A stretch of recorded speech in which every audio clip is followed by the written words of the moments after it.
Namaste and Jaishreekrishna. It is said that if one observes a fast on Ekadashi, then one receives entrance to Lord Vishnu's abode. Paapmochani Ekadashi pastime. Yudhishthir Maharaj said, O Supreme Lord, I have heard from you the explanation of Amlaki Ekadashi, which occurs during the light fortnight of the month of Phalgun, February-March. And now I wish to hear about the Ekadashi that occurs during the dark fortnight of the month of Chaithra, March-April.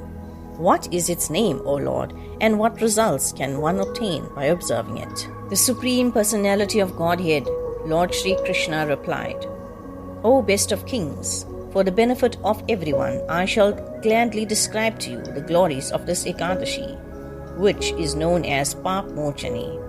The history of this Ekadashi was once narrated to the Emperor Mandata by Lomasha Rishi. King Mandata addressed the Rishi, O great sage, for the benefit of all people, please tell me the name of the Ekadashi that occurs during the dark fortnight of the month of Chaithra, and please explain the process for observing it. Also, please describe the benefits one gains by observing this Ekadashi. Lomasha Rishi replied, The Ekadashi that occurs during the dark part of the month of Chaithra is named Paapmochani Ekadashi. For the faithful devotee, it removes the influences of ghosts and demons. O lion among men, this Ekadashi also awards the 8 perfections of life, fulfills all kinds of desires, purifies one's life of all sinful reactions, and makes a person perfectly virtuous. Now, please listen to a historical account concerning this Ekadashi and Chitrarat, the chief of the Gandharvas, heavenly musicians.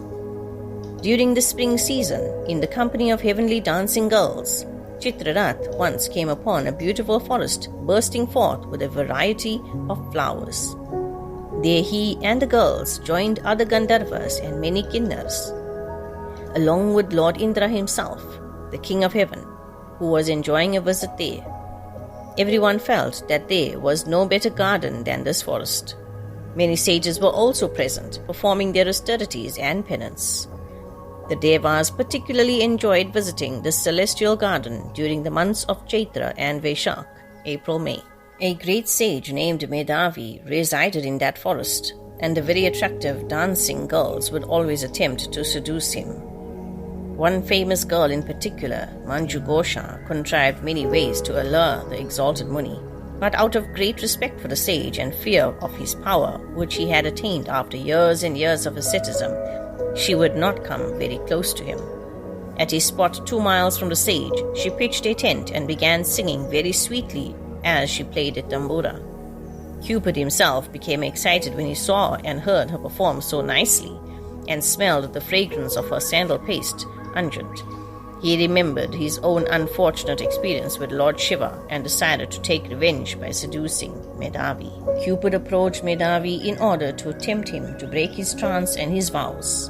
In other words, Cupid engaged Manju Ghosha as his assistant, and when she looked at that powerful and attractive young sage, she also became agitated by lust.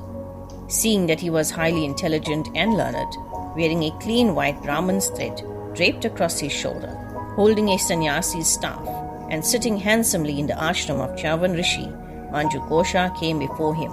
She began to sing seductively, and the small bells on her belt around her ankles, together with the bangles on her wrists, produced a delightful music symphony. The sage Medhavi was enchanted. He understood that this beautiful young woman desired union with him, and at that instant Cupid increased his attraction for Manju Ghosha by releasing his powerful weapons of taste, touch, sight, smell, and sound. Slowly, Manju Ghosha approached Medhavi, her bodily movements and sweet glances attracting him. She gracefully put her tambura down and embraced the sage with her 2 arms, just as a creeper winds itself around a strong tree. Captivated, Medhavi gave up his meditation and decided to sport with her, and instantly his purity of heart and mind abandoned him. Forgetting even the difference between night and day, he went away with her to sport for a long time. Seeing that the young yogi's sanctity had become seriously eroded, Manju Ghosha decided to abandon him and return home. She said, "O great one, please permit me to return home." Medhavi replied, "But you have only just arrived, O beautiful one. Please stay with me at least until tomorrow."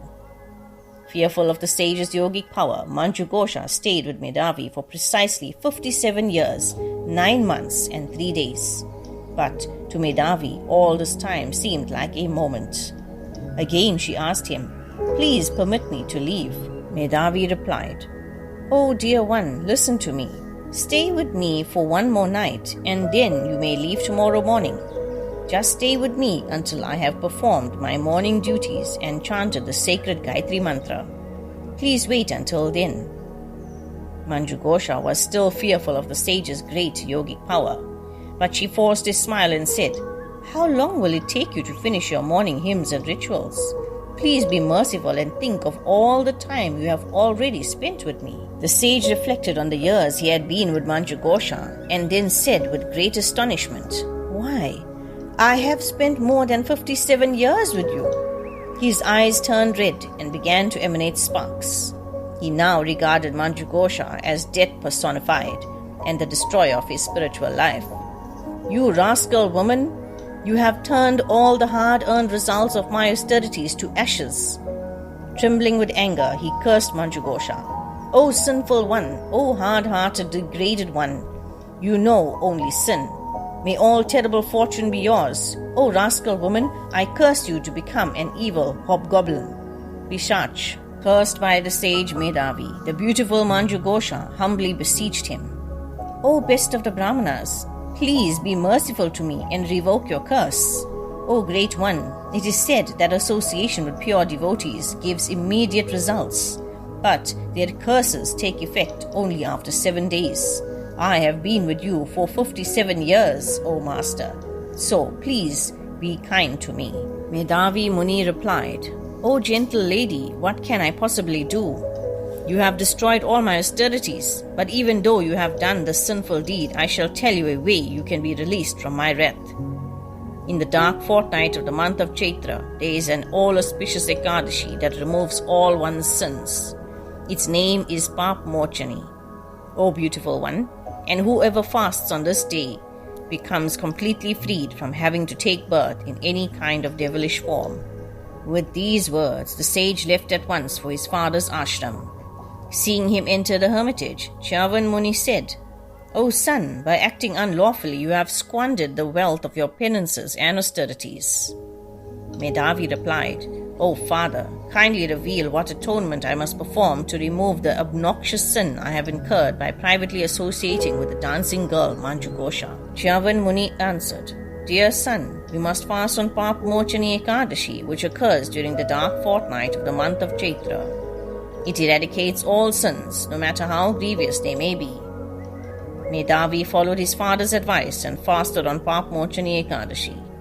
Thus, all his sins were destroyed, and he again became filled with excellent merits. Similarly, Manjughosha observed the same fast and became free of the hobgoblin curse. Ascending once again to the heavenly spheres, she too returned to her former position. Nomasha Rishi continued, "Thus, O king, the great benefit of fasting on Paapmochani Ekadashi is that whoever does so with faith and devotion will have all his sins completely destroyed." Sri Krishna concluded, "O King Yudhishthir, whoever reads or hears about Paapmochani Ekadashi obtains the very same merit he would get if he donated 1,000 cows in charity, and he also nullifies the sinful reactions he may have incurred by killing a Brahmin, killing an embryo through abortion, drinking liquor, or having sex with his guru's wife. Such is the incalculable benefit of properly observing this holy day of Paapmochani Ekadashi, which is so dear to me and so meritorious." Thus ends the narration of the glories of Chaithra Krishna Ekadashi or Paapmochani Ekadashi from the Bhavishya Uttar Puran.